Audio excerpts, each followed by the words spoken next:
Hey Corbin, welcome to your next video guide. I'm sorry that I look kind of like a horror film in my eyes.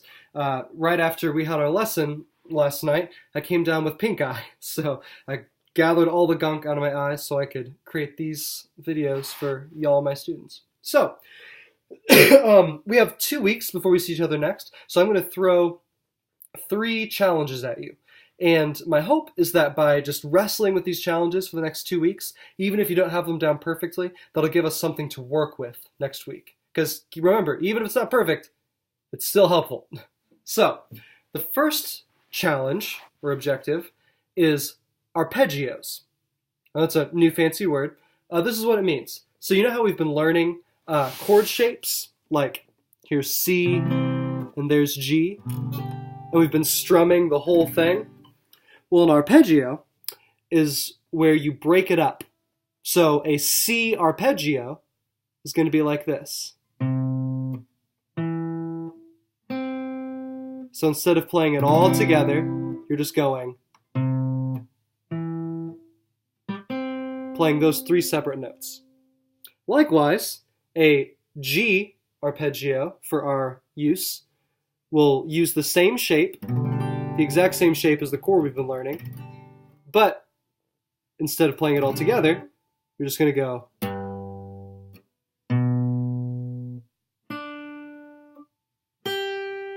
So we're only playing the notes that our fingers are touching. So I'm going 6th string, 5th string, 2nd string, 1st string. And to make it a little more palatable, this is what your exercise altogether, this is the challenge, should sound like. I've set a metronome to 45 beats per minute. And what it's going to be is 2 C arpeggios followed by 2 G arpeggios. Sounding something like this. Ready, go. 1, 2, 3, 4. 1, 2, 3, 4. 1, 2, 3, 4. 1, 2, 3, 4. 1, 2, 3, 4. And that's where it stops. So it's 2 C arpeggios, 2 G arpeggios, then you finish on 1 last C arpeggio. And so that'll just help you get your fingers really familiar where they should be on the neck. And it'll just feel like nothing pretty soon. And then once you get bored with doing that at 45 beats per minute, see what it's like to do it at 65.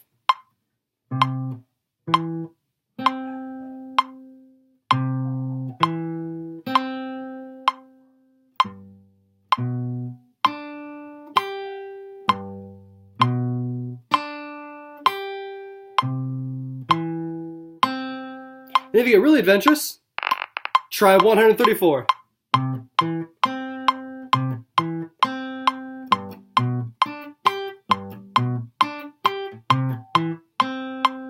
But that's insane. Don't worry about going to 134. Just if you get bored and you get surprisingly good at this, then just see how fast you can go. It'll be fun. The next objective that you should be doing this over the next 2 weeks is, this one's a little bit easier. This is just relearning how to go backwards on the A minor pentatonic scale. Because last week, you just practiced it wrong. And that's okay. That happens to all of us. When we practice something wrong, it just takes that much longer to relearn it. So, going backwards on the A minor pentatonic scale should sound like this.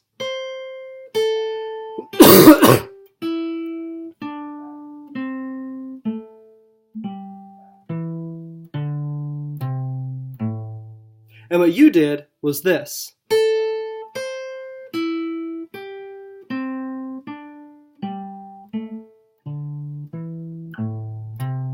So remember, when you're practicing it this week, even say aloud, pinky, index, ring, index, ring, index, ring, index, pinky, index.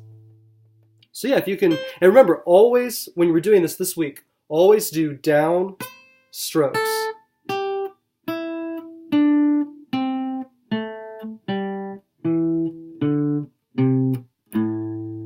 So no upstrokes and none of this either. So that is your second objective. And then the third objective is just getting the timing down to Smoke on the Water, which you did so well last week, especially on the one finger version when we started putting it with a metronome, but I don't think you can make it perfect. So set your metronome to 61 BPM. I'm going to do that really quick. So this is your third challenge, and this third challenge has 3 steps. The first, once you have your metronome set to 61, is to play the one note version that's on the 6th string alone, so not the power chords, to this beat. This is what it should sound like. Ready, go.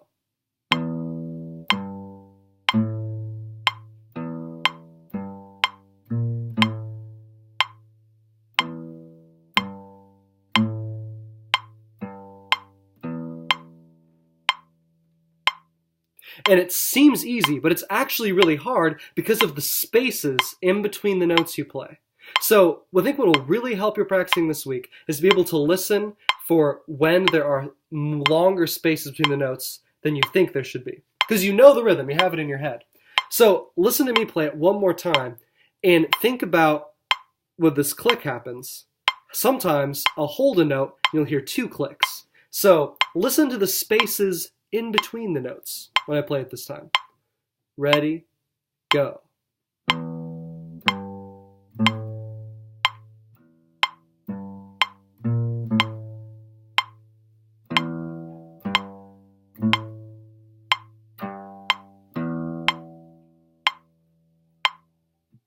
You get kind of the idea?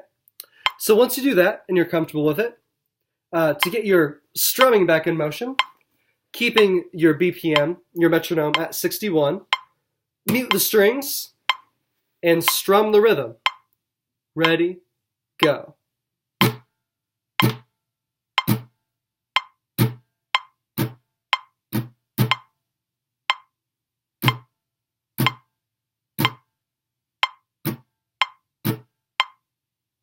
All downstrokes as well. So once you have that down, then add in the full power chords. And for this, you can even take the BPM slower if you like. It's whatever's comfortable for you. But this is what it should sound like.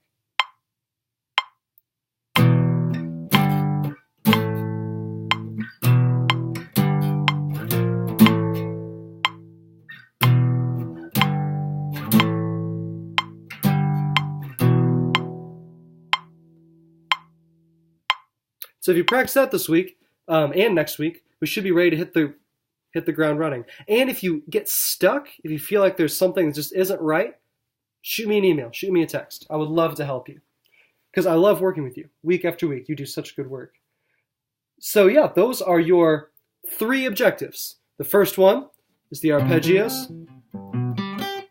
The second one is playing A minor backwards, all downstrokes, going from pinky down. And then the third objective is your 3 steps toward playing Smoke on the Water in time with a metronome at 61 BPM. I can't wait to see what you do with this over the next 2 weeks, and I'll see you on the other side.